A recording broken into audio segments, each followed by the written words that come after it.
रथयात्रा समय बड़दाण्ड भिड़े श्रद्धालु मृत्यु खबर को नहीं शोक प्रकाश कर विरोधी दल नेता नवीन पट्टनायक। अन्न ठाकुर भिजिलानी कालिया ठाकुर भिजिगला खाली मुंडे जगन्नाथ केवे आसती बड़दाण्ड को या रुषि कि कालिया रुषौं देखिए।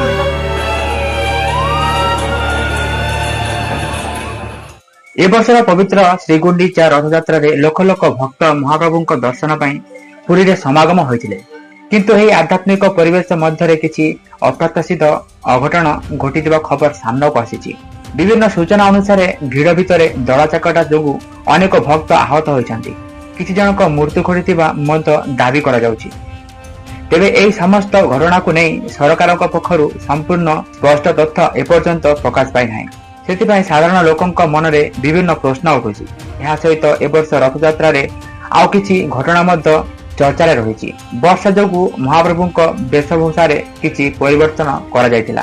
जेतेबेले पहंडी सठिक समय आरंभ होला परे मध्य आपण माने जानि छथि महाप्रभु गिलाप पिंधिकी आस्थिला। आमे जाको इंग्रजी रे रेनकोट कहउछि बा बरसाती कहउछि, महाप्रभु आज सात पहाच रे गिलाप पिंधिकी आस्थिले तापरे काहिया लगैछि। सेवायत माने परिस्थिति देखि नीतिकांति को संपूर्ण करथिले, किंतु अनेक भक्त रथटाणा रे विलंब एवं किछि नीति संपादन को नहीं प्रश्न उठाई।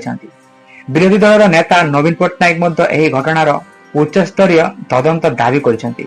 कहवा अनुसार एते बड़ धार्मिक आयोजन रे सुरक्षा व्यवस्था आहुरी दृढ़ हेबा आवश्यक बोली कहिसेंति बा जणा पड़िछि। अन्यपटे सरकार कहिसेंति जे घटनार समस्त दिग को गुरुत्व सह विचार कराजिबो एवं आवश्यक पदक्षेप नियाजिबो।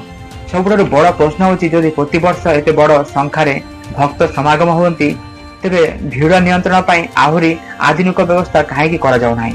एभली अघटन पुणी थरे घटिबाकू न देबा पाई प्रशासन क्यों पदक्षेप नेब ताहा उपरे समस्तक नजर रही।